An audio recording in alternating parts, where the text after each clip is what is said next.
shake it up, baby, shake it up, baby. Straight tryna get in my bag, straight tryna find out how much it'll make. I get that bag, just face it. I just might hop in that Jag and race it. Count these racks, take patience. Never get tired of seeing all these faces, yeah. Yes, sir. We back with another Illest Icebox special. Today we got my boy Taz. Taz in the shell, actually. You know what I'm saying? Got my boy Big Phil in here. Yo. JB. What's happening? Yes, sir. And it's your boy Shot by Foot. So yeah, we're gonna get straight into it, bro. So the first question I got for you: where did Taz in the Shell come from? Okay, Taz in the Shell came about randomly one day. I actually had like 2 more rap names. Well, my first ever rap name was King Taz. And hold on, no. The first ever was Chief Taz. Because, you know, back then, when Chief Keef came out, you know, kind of stole the swag. But I was like, I can't be doing that. So I switched it up to King Taz. Then I had that for a little bit. And then one day it just came randomly. Like, I was just sitting there. And I was like, I just got to switch it up one more time. Like, I want to be, like, real different, you know. So Taz in the Shell just came to me. It's like, basically, Taz in the Shell, at first I just made it as me just being different in my own shell, but as time went along, it became to be different meanings, like Taz in the Shell, just like the tortoise in the head, like slow and steady wins the race. Right. You know, and I just feel like that's how everything been going for me. Like, I feel like people that have overnight success, you feel me, they fall off pretty quick. And when it take you a long time to get there, when you finally get there, I feel like you're gonna stay forever. Facts. As long as you're consistent, bro. As long as you don't stop, you know what I'm saying? Yeah. Hometown, like what was it like in your hometown, like growing up there? And tell the people where you from. I'm from Maryland. Just Maryland. I wouldn't say a specific place. I moved around a lot my whole life, but for the majority of my life, I grew up in Maryland. And it's a nice place, you know.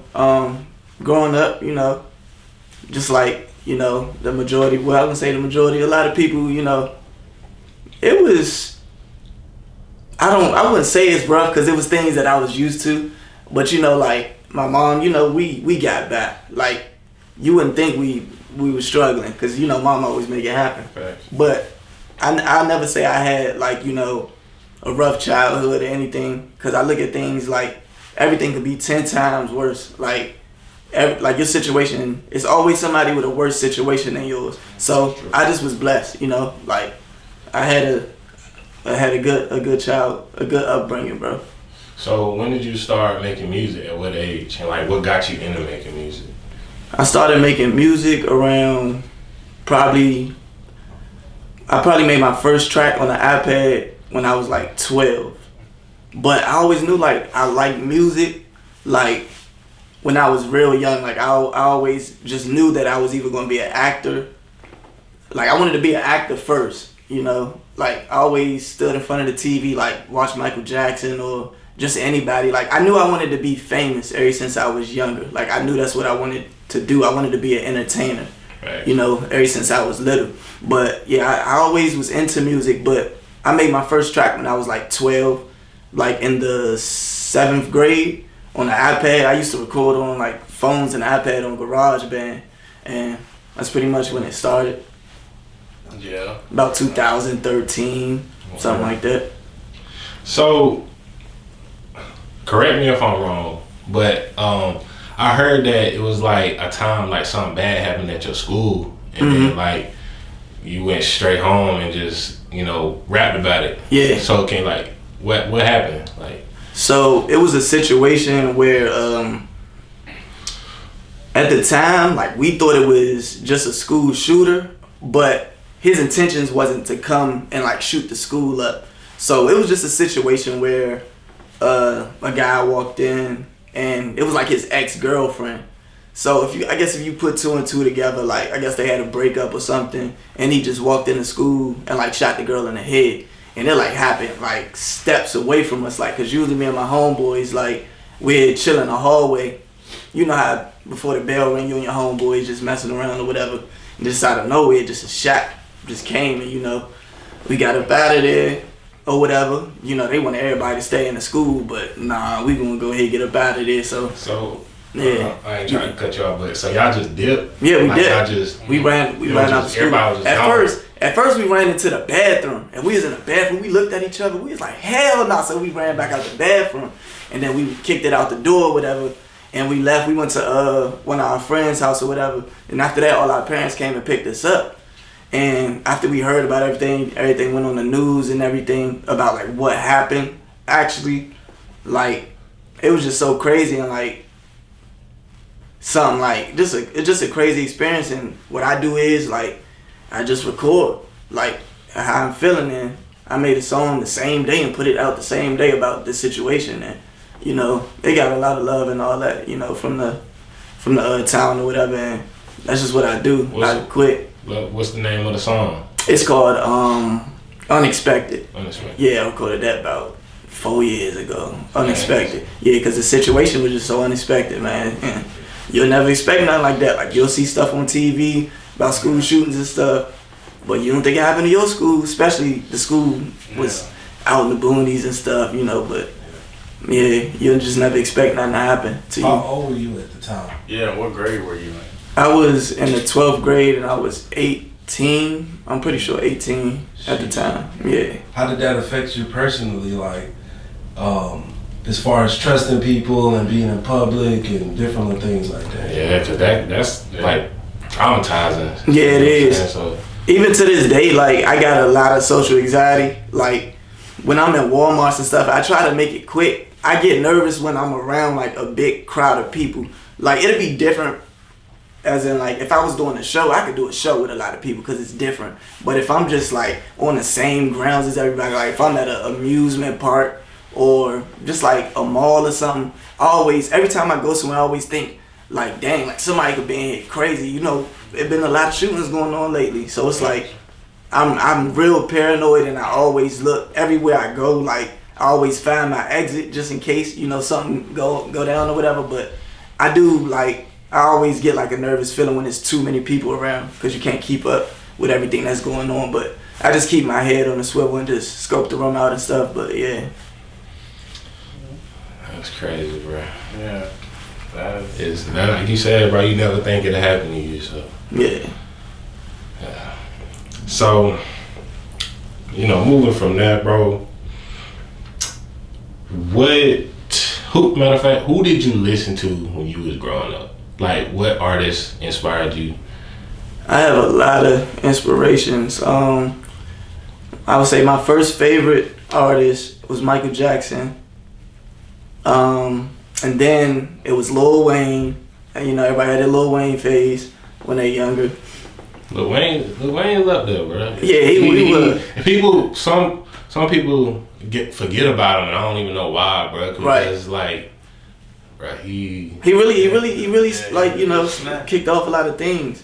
But me, you know, everybody know I'm a little behind, like a little younger, so I was listening to Lil Wayne with the goddamn Lollipop and shit. Like, he's stuff. turned into a rock star. Yeah, like around that time. Yeah. But you know, it was still Wayne still was doing his thing back then.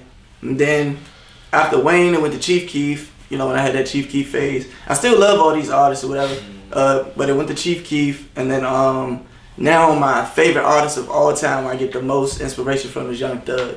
Like, he turned to be my favorite artist of all time. But everybody I named still has to do a big part of my music because I still feel like I'm inspired by them all in one.